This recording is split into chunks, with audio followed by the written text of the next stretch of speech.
আজি এটা বৰ ভাল টপিকৰ পৰা আলোচনা কৰিব বিচাৰিছোঁ। টপিকটো হৈছে যে আমি প্ৰথমতে মই এইটো বহুত ইম্পৰ্টেণ্ট বুলি ভাবি এইটো ভিডিঅ' বনাইছোঁ আৰু জানিবলৈ কাৰণে ৰাইচ মিল business plus bank loan analyse plus 1 lakh টকা ফিক্স বেংকত কৰিলে কি বেনিফিট হ'ব আৰু 1 লাখ টকা ৰাইচ মিল কিনিলে কি বেনিফিট হ'ব এটা জাষ্ট থুলমূল আলোচনা কৰিছোঁ। তাৰ আগতে মই দুটামান ভিডিঅ' দেখাই দিওঁ আপোনালোকক। এই ভিডিঅ'কেইটা চালেও আপোনালোকে যথেষ্ট আইডিয়া পাব।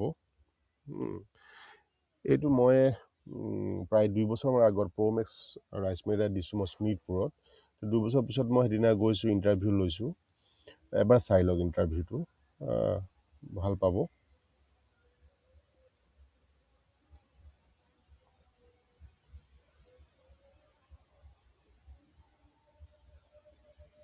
এইজন সব নেট শ্ল' আছে।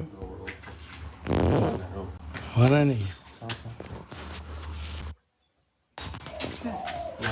এইজন কোনটো মাৰিব লাগিব? মাৰিব নালাগে দিয়ক, হ'ব আপুনি উঠাই দিয়কচোন অলপ। কিবা ফটো চটো আহিছেনে? আপোনাৰ দুইজনে আহিছে অলপ ওচৰত আহক।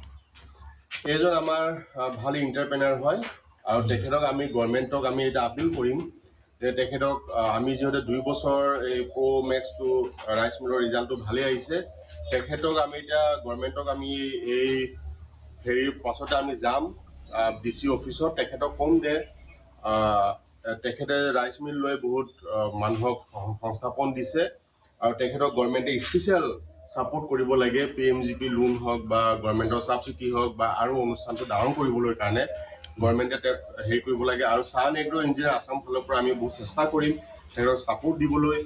আৰু এই মিলটো 2 বছৰ হ'ল, 2 বছৰত তেখেতে বহুতখিনি আপগ্ৰেডেশ্যন কৰিছে, কষ্ট কৰিছে। খালি এলিভেটৰটো নাই, আৰু এলিভেটৰটো আমি তেখেতক 2 বছৰ যিহঁতে এই ৰাইচ মিলটো ছাকচেছ হৈছে, আমি তেওঁক 50% কমতে এলিভেটৰ এটা আমি তেখেত দিবৰ ব্যৱস্থা কৰি আছোঁ।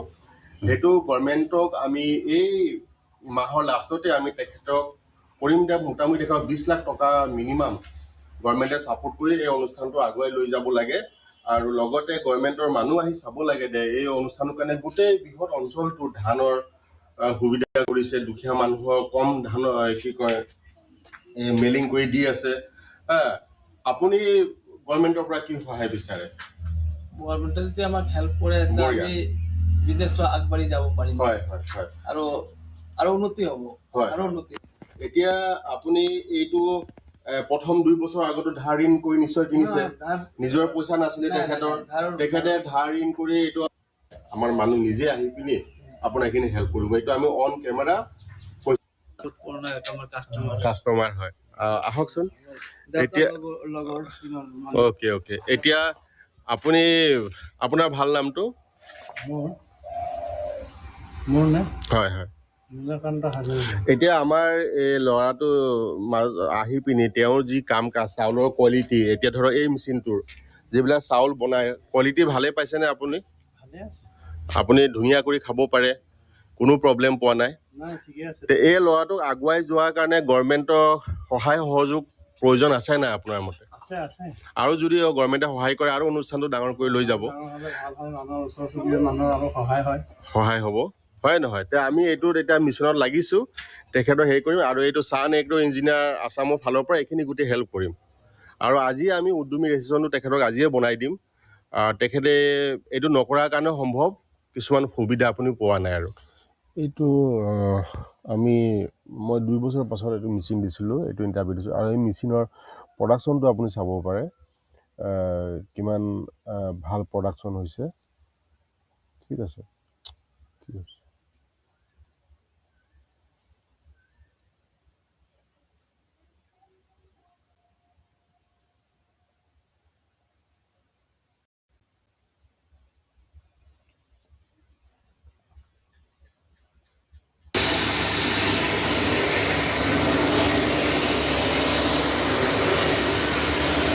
প্ৰডাকশ্যনটো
এই ৰাইচ মিলটোৰ প্ৰডাকশ্যনটো যদি বহুত বেটাৰ হৈছে আৰু আফটাৰ 2 বছৰ পিছত আমি কাষ্টমাৰ যাতে ভিজিট কৰিছোঁ চব আমি তাতে পঠাওঁ চাবলৈ কাৰণে এতিয়া তাৰ আগতে মই আকৌ দেখাই দি আছোঁ মই বাকী ক'ম এতিয়া বিজনেছটো কেনেকৈ কৰিব লাগে কিন্তু তাৰ আগত মডেলো আমি দেখাই দি আছোঁ নতুন নতুন মডেল কি আহিছে ঠিক আছে আহ,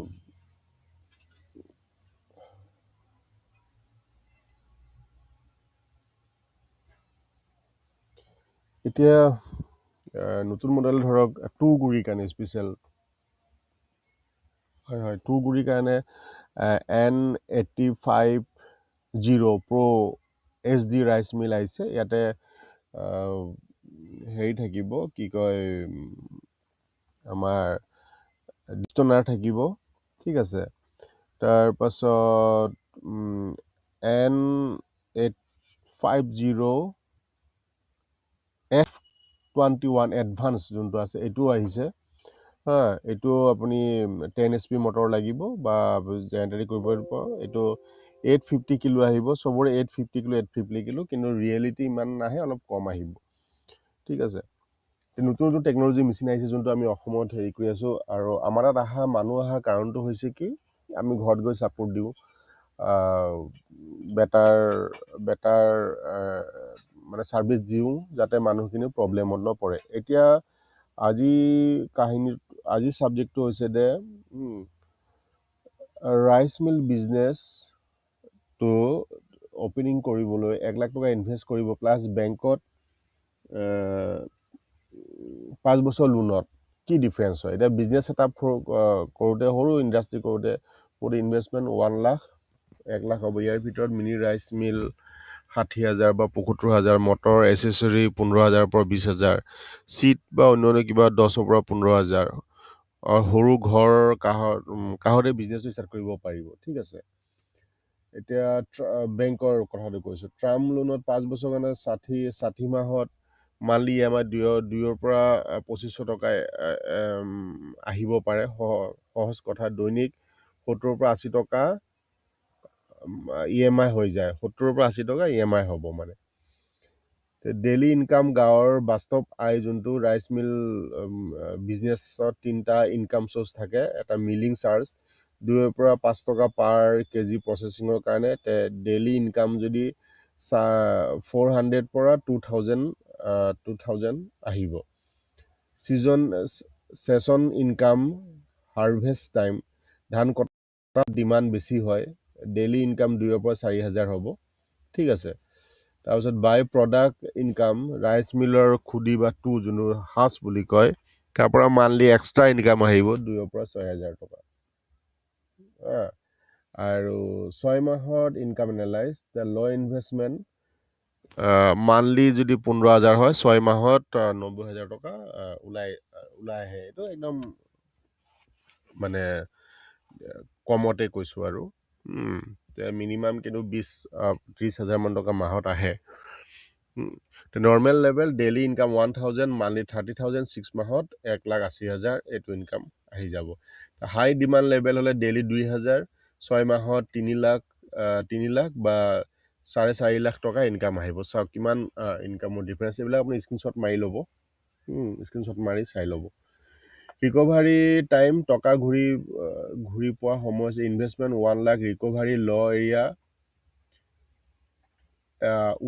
8 পৰা 12 মাহ নৰ্মেল ভেলেজত 4 পৰা 8 মাহ হাই ডিমাণ্ডত 3 পৰা 6 মাহৰ ভিতৰতে হেৰি কৰিব য'ত একদম কম ইনকাম মানে কম হেৰি আছে তথাপিও 8 পৰা 12 মাহত উঠি যাব নৰ্মেল ভেলেজত য'ত ধান আহে অলপ কম আহে ছিজনত আহে তাতেও 4 মাহৰ পৰা 8 মাহৰ উঠি যাব আৰু য'ত হাই ডিমাণ্ড তাত 3 বাৰৰ পৰা 6 মাহৰ ভিতৰত 100% উঠি যাব 6 মাহৰ ভিতৰত ইনভেষ্টমেণ্ট ঘূৰি পোৱাৰ সম্ভাৱনা 100% ঠিক আছে EMI প্ৰফিট সঁচা EMI 200 পৰা EMI প্লাছ প্ৰফিট 2,000 বা 2,500 মাহত প্ৰফিটৰ এনালাইচিছ কৰিছোঁ ল 1 লাখ টকা মাহত নৰ্মেল 2 লাখ টকা 20,000 টকা ল 10,000 টকা হায়েষ্ট 40,000 মাহত EMI দিয়াৰ পিছতো আপোনাৰ 8,000 বা 35,000 পূৰা প্ৰফিট থাকে।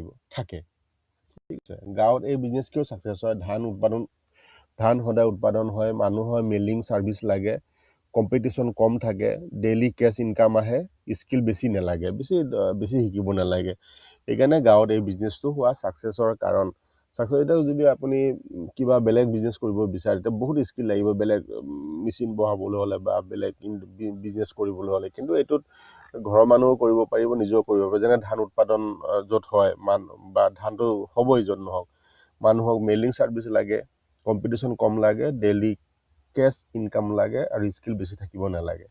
ঠিক আছে, গুৰুত্বপূৰ্ণ কথা ৰাইচ মিল বিজনেছ মানে হৈছে ডেইলি ইনকাম বিজনেছ, ল' ৰিস্ক বিজনেছ, কোনো ৰিস্ক নাথাকে, এগ্ৰিকালচাৰ বেছিক ষ্টেবলিছ বিজনেছ হয়। সঠিক যদি চলোৱা হয় 6 পৰা 8 মাহৰ ইনভেষ্টমেণ্ট ৰিকভাৰী হয়, তাৰপিছত পুৰা প্ৰফিট ষ্টাৰ্ট আৰম্ভ হয়।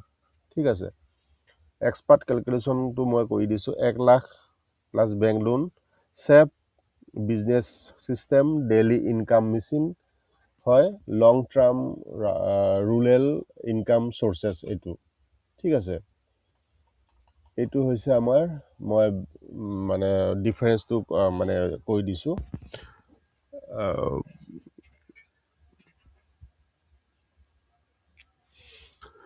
এতিয়া মই ৰাইচ মিল বিজনেছৰ 1 লাখ ইনভেষ্টমেণ্ট মই টোটেল বিজনেছ ইনফ্ৰাষ্ট্ৰাকচাৰটো কৈ দি আছোঁ, ডিপ এনালাইজ কৰিছোঁ, আৰু বিজনেছ এনালাইজ অসমীয়াতে মই কৈ দি আছোঁ। Set up the breakdown, total investment 1 lakh. Mini rice মিলৰ এইটোতো মই অথনি ক'লোঁ 60 পৰা 70,000, একবাৰ কৈ দিছোঁ। তথাপিও এইখিনি মটৰ এচিছৰ 15,000 পৰা 20,000, চিট বা ছেট আপ কষ্ট 10,000 পৰা 15,000, বেংক লোন, চেল্ফ ইনভেষ্টমেণ্ট এইখিনি ইনভেষ্টমেণ্ট কৰিলে আপোনাৰ 6 মাহত পইচা উঠি যাব।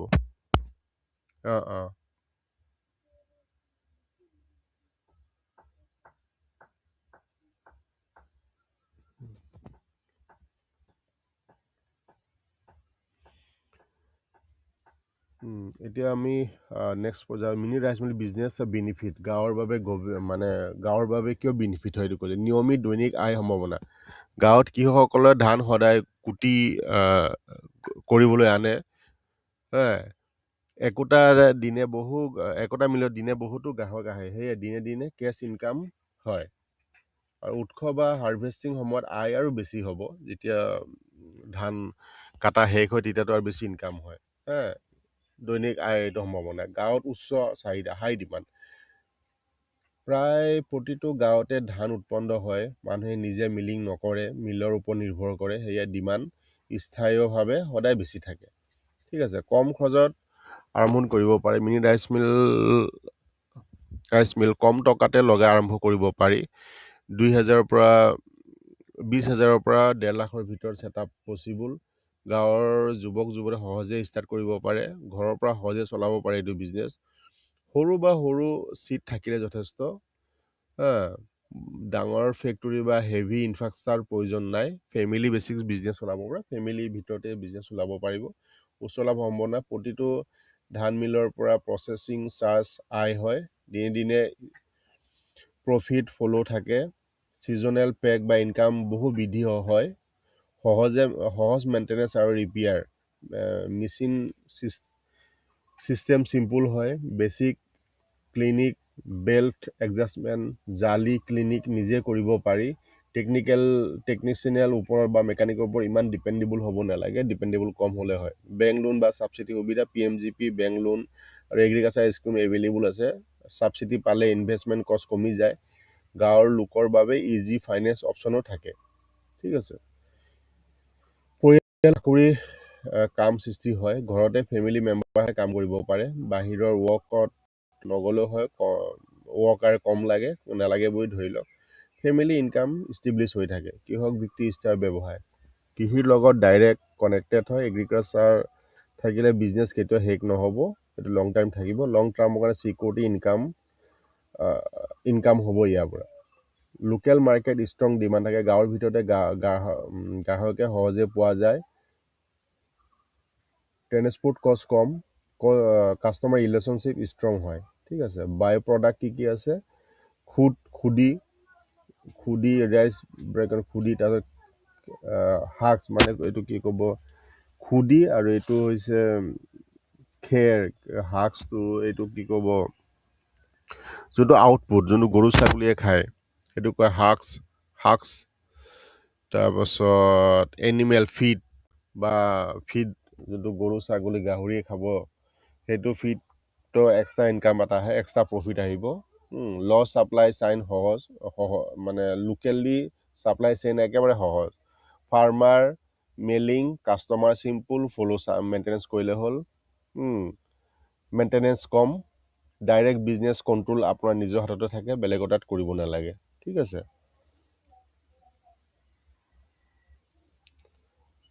Mini rice meal medium rice meal full plain লাগে যদি এইটো ক'ব আমি হেৰি কৰি দিম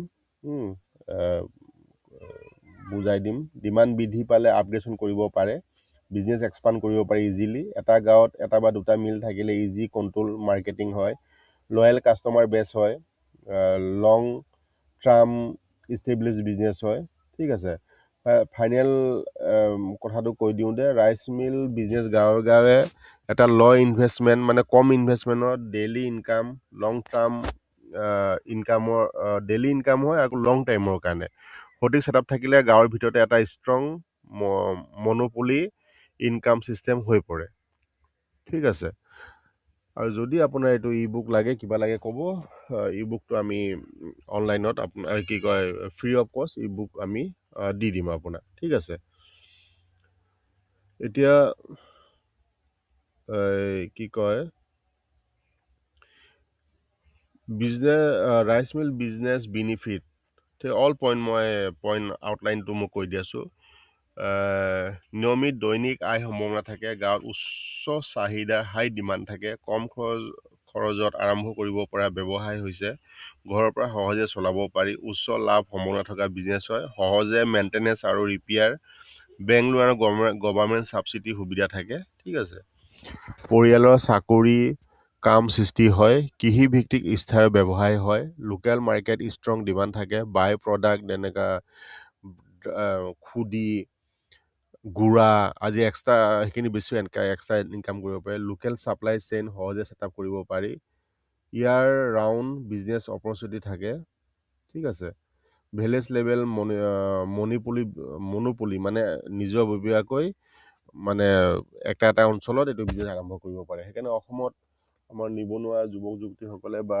কৃষকসকলে বুঢ়া ডেকা চবেই এইটো বিজনেছ কৰিব পাৰে কোনো অসুবিধা নাই শেষ কৰাৰ আগত মই দুই এটা ভিডিঅ' মই আকৌ দেখাই দিওঁ সেইটো চাওক কি ধুনীয়া ৰাইচ মিল কৰিছে তেখেতে ইনকাম কৰিছে আৰু আজি ছাকচেছ হৈছে প্ৰডাকশ্যনটো চাওক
আছোঁ ভিডিঅ' কল কৰি চাব পাৰিবা প্ৰ' মেক্স হয় তুমি ভিডিঅ' কলতে থাকা দেই জল্দি আহ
চালটো দেখা দিয়কচোন হাতেৰে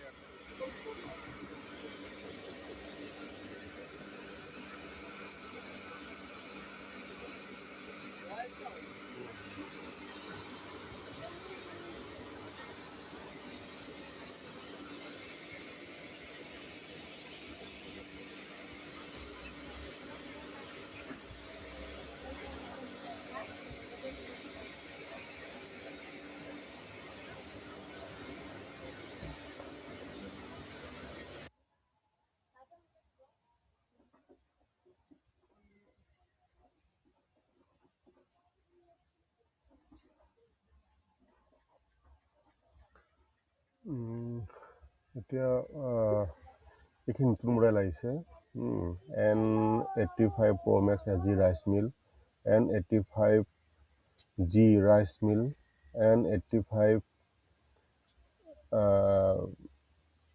F21 এডভান্স এইটো আহিছে তে এইখিনি মডেল বহুত আছে মডেলখিনি যেতিয়া কণ্টেক্ট কৰিব পাই যাব তে আজি ইমানতে সমাপ্ত কৰিলোঁ আৰু আজি ইনকুৱাৰী হয় আপোনালোকে ক'ব মই এইখিনি ছাপোৰ্ট দি যাম তে ছান এগ্ৰ' ইঞ্জিনিয়াৰ আছাম ফালৰ পৰা আমি ট্ৰাই কৰি আছোঁ যে চবচে হায়েষ্ট ছাৰ্ভিচ কেনেকৈ দিম আমি শ্ব' আপ কম কৰোঁ ভাল প্ৰব্লেম ছলভিং কাম কৰোঁ আৰু ইনকাম তাই হৈছে আমাৰ 6 মাহত যাতে পইচা উঠি যাব লাগিব সেইটো হৈছে আমাৰ মেইন গ'ল বস্তু এটা কিনাৰ পাছত আৰু বাকী আপোনালোকৰ সিদ্ধান্ত যদি ভাল লাগে লাইক শ্বেয়াৰ কৰিব আৰু যদি বেয়া লাগে জনাই দিব দেই এইটোতো ভুল হৈছে এইটোতো বেয়া হৈছে তোমালোকে এইটো সংশোধন কৰি লোৱা আমি নিশ্চয় আপোনালোকৰ ফিডবেক গ্ৰহণ কৰিম আৰু আগবাঢ়ি যাম আৰু মোৰ হোৱাটছআপ নম্বৰ আছে হোৱাটছআপত হেৰি কৰিব মই ডাইৰেক্ট হেৰি কৰিম আৰু যদি কাৰোবাৰ মেচিন চাবলৈ মন আছে আমাৰ গুৱাহাটী বিহাৰবাৰীত আহিব বা আমি য'ত য'ত ইউনিট দিছোঁ তাতো আমি লৈ যাম আপোনালোকে প্ৰেক্টিকেল দেখাম এতিয়া কৰি আমি নতুন এটা ছিষ্টেম কৰিছোঁ যি কৰিম প্ৰেক্টিকেল দেখাম যিবিলাক 2 বছৰ বা এবছৰ হৈছে সেইবিলাক মেচিনত যাম নতুন ইষ্টাব্লিছ কৰা মেচিনত আমি নাযাওঁ যাতে 2 বছৰ ফিডবেক লৈ আপোনালোকে মেচিন কিনিব পাৰে আৰু 6 মাহত পইচা উঠি যাব পাৰে ঠিক আছে